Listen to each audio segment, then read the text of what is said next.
Hello guys, মনো ব্লগসের পক্ষ থেকে সবাইকে আমন্ত্রণ জানাই। তো আমার মা মেয়ে নন্দ উৎসবে দেখতে যাচ্ছি। দেখতে থাকো নন্দ উৎসব কিরকম হয়, দেখতে থাকো, দেখাচ্ছি সবাইকে মিলে।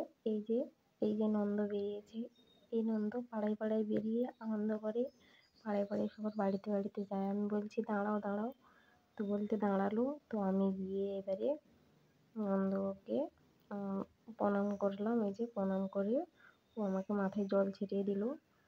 আর এই যে কীর্তন ভাইয়েরা কীর্তন করছে। তাই নন্দ কিন্তু পাড়ায় পাড়ায় বেরোয়, ঠিক আছে। এই যে সবাই নাচা গানা করছে।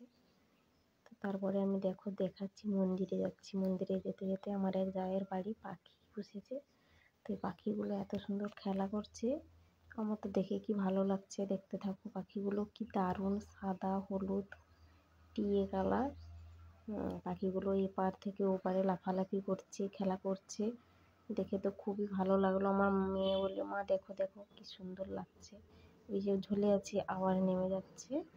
তো এই পাখিগুলো খুবই ভালো লাগে দেখতে। ওরা যখন খেলা করে, খেলা করতে করতে ওরা এই যে লাফালাফি করছে, কি সুন্দর লাগছে না। এরকমই খেলা করলে পাখিগুলো, আর পাখি তো খুব খুব ভালো লাগে সবার।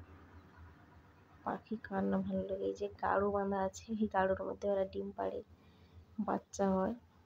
হ্যাঁ, এরকমই চলছে ওদের। তাও পাখিগুলো আমার কি খুবই ভালো লাগে, খুবই ভালো লাগে, আমি বলে বোঝাতে পারবো না। ওরা এপার থেকে ওপার লাফালাফি করছে। তো চলো, এবারে আমি অলরেডি মন্দিরে চলে এলাম।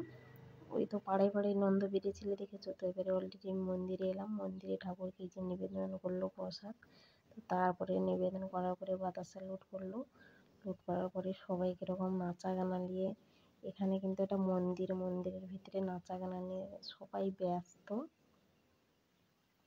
যেমন মেয়ে তার বন্ধু বান্ধবের সাথে নাচা গানা করছে। ও তো রং মেখে ভূত হয়ে গেল। আমাকে তো সবাই ধরে টানাটানি করছিল, না না নাচবো না, শরীরটা ভালো না। তাই আমি বসে এখানে আছি। এই যে ওরা রং মাখামাখি করছে, এ ওকে দিচ্ছে সে ওকে দিচ্ছে। তো এত লোক হয় কি বলবো তোমার।